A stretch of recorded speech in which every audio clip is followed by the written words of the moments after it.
So a few months back, Adobe came out with a new update in Adobe Photoshop where some of the features that previously existed in the Save As function no longer exist, and you now have to use the new Save a Copy function.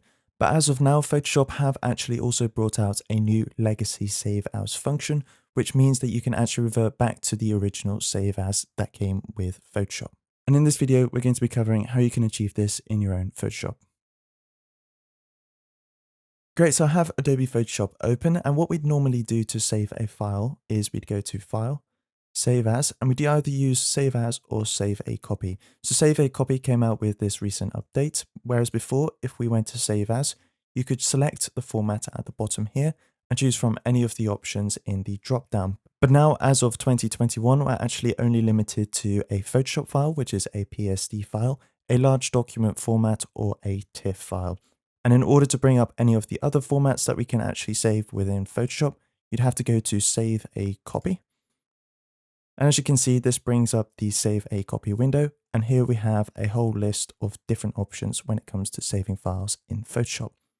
Now, obviously, not everyone liked this new update. A lot of the shortcuts that we learned, for example, Command, Shift, and S, or Control, Shift, and S for Windows, which is the shortcut to Save As, no longer worked if you wanted to save your file as a JPEG, PNG, etc. Now you actually have to use two different functions in order to save your file within different formats. So how do we actually reverse this decision and make sure that we actually save our files using the Save As function? Well, if I just quickly cancel this option, in order to do that, what we have to do is go to Photoshop at the top, then go to Preferences, and go down to File Handling. Now, in order for this to work, you do have to have an up-to-date Photoshop version, so make sure you've updated your Photoshop in case this isn't an option for you.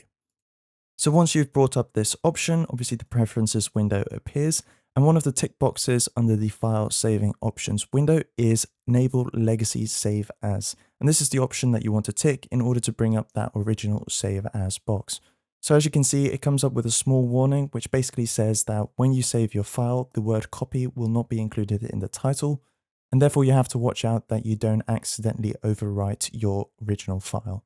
So for example, if you were saving your file as a PSD, but a PSD version of your file already existed, if you press Save As, it won't automatically create a new copy. You could end up actually overwriting your original file. So this is something that you have to watch out for when you have this Enable Legacy Save As option ticked.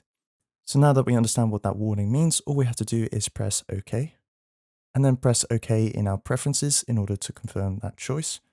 And then we can go to File, Save As, so not Save a Copy this time, but just Save As. And as you can see, this brings up the old Save As window that we had. So we can now actually save our file as all of these different file types just by going to Save As. And once again, if you want to use the shortcut, because I know this is one of the things that allow us to speed up our process, in order to bring up this Legacy Save As window, all you have to do is press Command, Shift, and S, or Control and Shift and S for Windows. Great, so that was how you can actually revert back to the original Save As option that we had prior to the Save a Copy Photoshop update. If you are interested in learning how specific files need to be saved in Photoshop, then do check out some of the videos that we have in the Exporting and Save As playlist. One of those ones is how to save multi-page PDFs, so do check that out if you're interested in that.